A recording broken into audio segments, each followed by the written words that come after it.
When I was young, I often spent parts of the summer with my grandmother in her home out in the country. It was my favorite place in the world, and I always looked forward to the week-long stays of gardening, baking, late-night fires with s'mores, and ghost stories, and just enjoying having my grandmother all to myself. There was a pond, not too far from her house, where I would sometimes go to swim.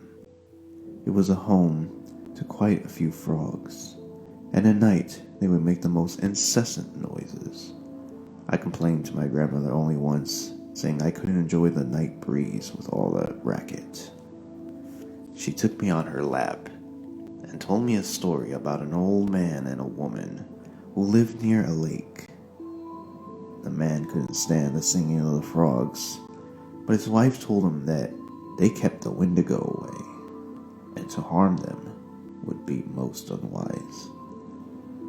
Well, he didn't listen, and set about methodically catching all the frogs on the lake. It was a process that took some time, but he did not stop until he had rid the lake of the pesky amphibians.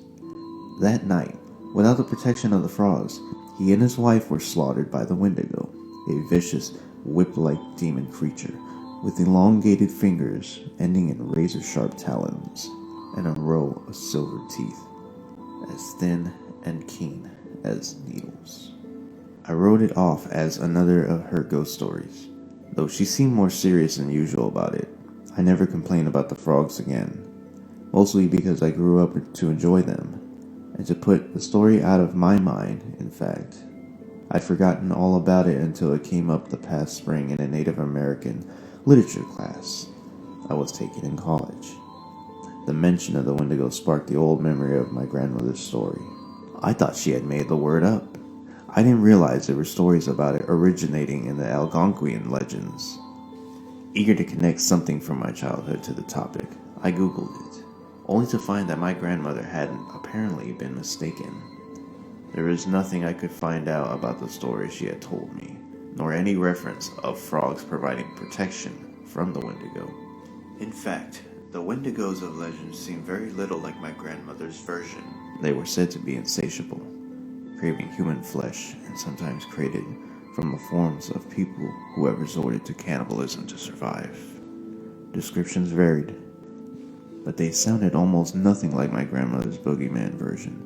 I actually chuckled as I read it, almost a bit embarrassed by how badly my grandmother had messed up the original tale. I changed residences this summer, moving to a newly built 1,000 square foot on each side duplex on the edge of the town. The other side is to be occupied by my landlady, who had the place built. However, she isn't scheduled to move the rest of her stuff in and begin living there for a couple of weeks. She's waiting for her lease to end. Even though my new place is only a few minutes from the edge of town, it feels much more isolated. I enjoy the seclusion of my new home and its proximity to more natural setting. I'm surrounded by woods, and from my patio, I can even see a pond beyond the carefully landscaped lawn, which is meticulously carved out from the surrounding woodlands. Just like the pond near my grandmother's house, the frogs had to put up a ferocious racket lately. I prefer not to pay my air conditioning if I can help it, so I can have every window open to catch a breeze. That means I can hear them as clearly if they were standing on the edge of the water. It took a few days to get used to the noise, but I'm fine now. Just like those summers when I was young. In fact, the noise has been comforting to me during the stress of the move. Tonight is different. I find myself standing in my living room, staring where the pond is, though I can't see it in the dark.